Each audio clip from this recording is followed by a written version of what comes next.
Que Dieu vous bénisse ici, Marchanette, coach en identité, transformation et santé mentale certifiée, propriétaire et fondatrice de Because I Am a Queen, service de coaching, où je coach des femmes dans leur identité en Christ pour les propulser dans leur destin. Merci de m'avoir rejoint pour Yeshua est en toi. Laissez-le briller à travers toi. Identité, autonomisation et moment de réflexion. Notre sujet pour cette semaine est la peur. Et les écritures qu'on va discuter aujourd'hui est Psaume 62, verset 6 et Hébreux 12, verset 2 de Louis II. D'abord, je vais commencer à vous expliquer que Dieu m'a donné le sujet, c'est-à-dire le niche pour aujourd'hui. Hier, quand j'étais en train de nettoyer, j'ai entendu la peur de l'inconnu et je savais que c'était le sujet pour aujourd'hui. Et ça, c'est une réalité que beaucoup de personnes peuvent identifier avec. C'est-à-dire qu'il y a cette peur de l'inconnu. Qu'est-ce qui va arriver? Est-ce que tout va passer bien? Je ne sais pas la prochaine étape, quoi faire. Mais la réalité est que Dieu est là et il surveille le parcours de votre vie. Donc, il n'y a aucune raison pour vraiment avoir crainte de l'inconnu lorsqu'on reste entre ses mains et marche avec lui étape par étape. C'est un travail de foi. Parfois, Dieu nous donne un petit morceau de notre trajet, c'est-à-dire il montre une partie de la détail, mais pas toujours. C'est parce qu'il veut qu'on agrandisse dans notre foi. Petit à petit, quand on reste fidèle à lui, il est toujours fidèle à nous. Et puis, il va nous montrer la prochaine étape quand on prend le premier pas. Il va nous donner la prochaine étape, le prochain pas. Donc, il faut seulement continuer. Et parce qu'il est l'auteur et le perfecteur de notre foi, il a écrit le livre de notre destin. Donc, il va nous conduire jusqu'au fin, jusqu'au but attendu. Donc, il faut vraiment profiter du voyage au lieu de regarder la destination finale. Parce qu'il nous amène à notre destination en toute sécurité. Il a de bonnes pensées envers nous. Donc, lorsqu'on se sent anxieux, rappelez-vous que notre identité découle du vrai et du vivant Dieu, qui est ferme et constant. Vous pouvez développer une foi solide en lui. Donc, comment est-ce que ça vraiment va de pair avec notre identité en Christ? On doit comprendre que c'est une marche quotidienne qui nous fait grandir et renforcer notre foi et notre confiance en le Seigneur. Donc, nous devons prendre les choses au jour le jour, se rendre chaque jour à Jésus et vraiment avoir ce cœur qui est soumis à son plan pour notre vie, moment par moment. Donc, il faut aussi nous encourager, s'encourager soi-même dans le Seigneur, le louer pour changer notre atmosphère. Parce qu'on sait que lorsqu'on loue Dieu, le diable et les forces négatives ne peuvent pas pénétrer l'atmosphère de la louange. Donc, il faut toujours continuer à donner de louanges. Et ça aussi change notre tempérament mental. Nous sommes beaucoup plus calmes parce que ça renforce le fait que tout est en sécurité avec Dieu. Il faut plaider le sang de Jésus sur votre vie, sur votre esprit. Priez au Dieu. Dites-lui comment vous vous sentez. Renouvelez votre esprit dans la parole. Tenez-vous dans votre autorité en Christ et abattez tout ce qui ne s'aligne pas avec la parole de Dieu. Et parlez la vérité. Parlez la vie dans votre situation. Parce que c'est la parole de Dieu qui nous libère. Et c'est aussi la parole de Dieu qui fonctionne comme une épée. C'est écrit. On utilise la parole de Dieu pour combattre le diable et ses mots et ses pensées néfastes. Et aussi, on peut déclarer les promesses qu'il a prononcées à nous.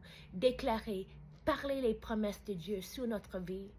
Et ça renforce notre identité, ça renforce notre capacité de monter, de vraiment surmonter, sachant que Christ est avec nous. Il est notre force et notre identité, notre validation. Qui nous sommes provient de lui. Ça change notre pensée et aussi comment on voit les choses. Quand on est bien enraciné en Dieu, inculqué dans le mot et la parole de Dieu qui est la vie et qui va nous donner la vie abondante davantage. Donc, soyez encouragés. Et alors que j'ai prié ce matin, j'ai reçu un message à 9h59. Ça veut dire que même dans le dernier moment, Dieu peut venir pour t'encourager. Votre libération, cette miracle, quoi que ce soit, peut venir au dernier moment dans l'heure. Donc, continuez. Ne t'en fais pas. Continuez. Ne t'abandonne pas. Dieu est toujours dans votre présence. Il est toujours en train de travailler pour vous. Donc, continuez. Donc, Dieu Père a dit, je suis là. Je suis déjà dans leur avenir. Je me tiens déjà à l'endroit appelé leur fin attendue. Courez cette course pour gagner. Courez cette course avec patience et regardez vers moi. Mon fils est votre exemple. Ayant les regards sur Jésus, qui est l'auteur de la foi et la consommateur de la foi, qui, en vue de la joie qui lui était proposée, a su faire la croix, méprisant l'ignominie, et s'est assise à la droite du trône de Dieu. Ça, c'est Hébreux 12, verset 2. Oublions ce qui est derrière et tenons vers ce qui est devant. S'élever en moi signifie me regarder, s'appuyer sur moi et ne pas regarder en arrière. Pas de peur, pas de peur, pas de peur. Je suis déjà là. Je suis déjà avec vous. Je continuerai à vous instruire, à vous enseigner le chemin que vous devez prendre. Je vous guiderai de mon œil. Reposez-vous en moi. Reposez-vous en moi. Reposez-vous en moi. Continuez à me chercher. Je vous conduirai en toute sécurité dans mes promesses, dans tous les plans que j'ai pour vous. Je vous aime de tout mon cœur. Mes pensées envers vous sont bonnes et jamais mauvaises pour vous donner une fin attendue. David avait mon cœur de poursuite. Soyez encouragés par ces paroles dans le psaume 62, verset 5. Mon âme attend silencieusement en Dieu, car de lui vient mon espérance. Vous n'avez pas à craindre l'inconnu. Vous n'avez pas à craindre l'avenir. Je suis votre berger et je vous conduirai et vous guiderai chaque jour. Continuez à tenir ma main. Continuez à me chercher et je continuerai à vous mener et à vous guider. Vous être en sécurité avec moi. Vous êtes en sécurité avec moi. Vous êtes en sécurité avec moi. J'ai créé votre fait attendu et je vous y guiderai en toute sécurité. Je vous aime. Je vous aime. Je vous aime. Shalom, Père Dieu. Il y a une unicité en toi que le monde a besoin de voir. Ton don est la clé de quelqu'un d'autre. Christ veut que tu sois qui il t'a appelé à être. Il est temps de se lever. Soyez encouragés. Par obéissance à Dieu, je vais attacher une autre vidéo que j'ai postée au mois de juillet. Je vous aime. Jésus vous aime. Shalom. Que Dieu vous bénisse. God bless you. Thank you for joining. Today is 5 Minute Monday, and our theme for the month of July is sincerity. Now, I'm just heading from somewhere, and I had to come on tonight and just encourage somebody to just obey God and leave all the consequences to Him. Sometimes God will give you instructions that you do not understand, but obey Him because He's trustworthy and faithful, and whatever He tells you to do, you can take it to the bank. You may not understand, but understand because He's the Alpha and the Omega, He'll never leave you astray.